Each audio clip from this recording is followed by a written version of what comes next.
Hello everyone, welcome to my channel. History के practice set है जो नेट जेआरएफ के लिए इम्पोर्टेंट क्वेश्चन है। इसका पहला क्वेश्चन है, निम्नलिखित पशु समूहों में से कौन सा समूह मोहनजोदड़ो के पशुपति मोहर पर अंकित है? ऑप्शन ए है सिंह, गैंडा, भैंसा और घोड़ा। बी है वृषभ, गैंडा, भैंसा और हाथी। सी है सिंह, हाथी, भैंसा और वृषभ। डी है व्याघ्र, गैंडा, भैंसा और हाथी। इसमें से जो राइट आंसर है ऑप्शन नंबर डी हो जाएगा, व्याघ्र, गैंडा और भैंसा और हाथी। मोहनजोदड़ो से प्राप्त एक मुहर में पद्मासन मुद्रा में विराजमान एक योगी का चित्र मिला है और इस योगी के दाईं तरफ चीता और हाथी विराजमान है और बाईं तरफ भैंसा और गैंडा विराजमान है और इनके सिर पर एक त्रिशूल जैसा आभूषण है। इसलिए इसे मार्शल ने इसे रुद्र शिव से संबोधित किया है और त्रिमुख भी कहा है, पशुपति, योगेश्वर, महायोगी भी कहा है। तो इसलिए इसका जो राइट आंसर हो जाएगा ऑप्शन नंबर डी हो जाएगा।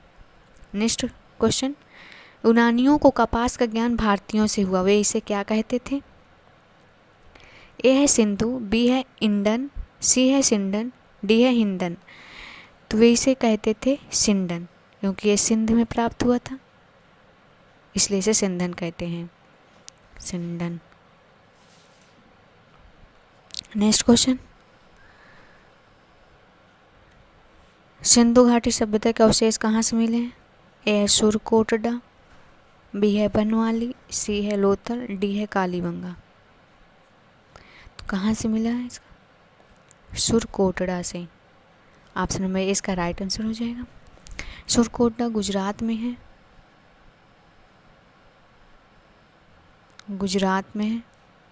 सिंधु सभ्यता के पूरा स्थल से अस्थिपंजर के जो अवशेष मिले हैं ये लगभग 2000 ईसा पूर्व के आसपास मिले हैं ये अवशेष। नेक्स्ट क्वेश्चन, प्राचीन भारत में लंबाई नापने की इकाई को क्या कहते थे, क्या कहलाती थी? ऑप्शन नंबर इसका राइट आंसर हो जाएगा, रक्तिका कहते थे। नेक्स्ट क्वेश्चन, सिंधु घाटी के समाज में कौन सा पशु शक्ति के प्रतीक से संबंधित था?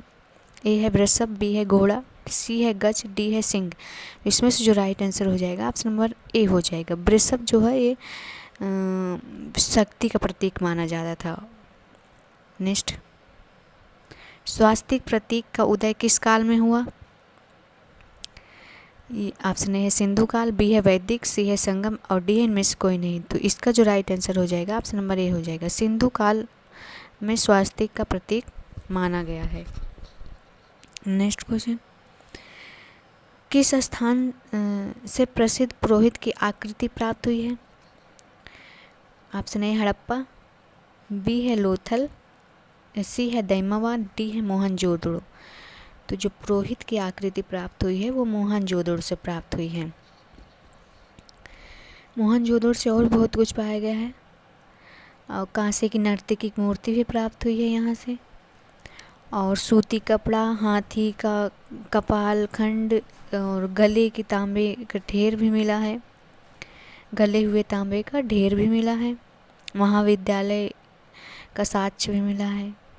इसका right answer option number D हो जाएगा। नेक्स्ट क्वेश्चन, निम्नलिखित में से कौन सी विशेषता सिंधु घाटी की सभ्यता को विश्व की अन्य समकालीन सभ्यताओं से विशिष्ट बनाती है? ए है धार्मिक विश्वास, बी है नगरीय योजना, सी है कृषि का विकास, डी है राजतंत्र का विकास। तो इसका जो राइट आंसर है नगरीय योजना हो जाएगा। सिंधु घाटी सभ्यता में जो विश्व की सबसे समकालीन सभ्यताओं से विशिष्ट बनाती है उसको नगरीय योजना कहते हैं। अब समकालीन सभ्यता कौन कौन सी थी? समकालीन सभ्यता जैसे मेसोपोटामिया, बेबीलोनिया, मिस्र आदि थी। सिंधु सभ्यता जो थी वो कांस्य युगीन सभ्यता थी और यहाँ का नगर नियोजन अन्य सभ्यताओं से विशिष्ट बनाती है इसे। नेक्स्ट क्वेश्चन, हड़प्पा कालीन लोगों की निम्नलिखित में से किस फल का ज्ञान था? यहाँ पास ज्ञान हो जाएगा। ज्ञान था। तो ए है संतरा, बी है पपीता, सी है अमरूद, डी है खजूर। तो ज्ञान जो था उसको खजूर। और भी फलों का ज्ञान था, जैसे खजूर हो गया, खरबूजा हो गया, तरबूज हो गया, और नींबू का भी ज्ञान था, नींबू का भी ज्ञान था, खरबूज तरबूज का भी था। नेक्स्ट क्वेश्चन, निम्नलिखित में से किसकी पूजा हड़प्पा संस्कृति में नहीं होती थी? ए है आद्य शिव, आद्य रूप शिव, बी है मातृ देवी, सी है पीपल, डी है विष्णु। जिसमें से जो विष्णु हैं इनकी पूजा नहीं होती थी, इनका कहीं भी साक्ष्य कुछ भी नहीं मिला है। बाकी आद्य शिव रूप की होती थी, मातृ देवी की होती, पीपल भी होती थी। इसका जो राइट आंसर है ऑप्शन नंबर डी हो जाएगा। मिलते हैं नेक्स्ट क्लास।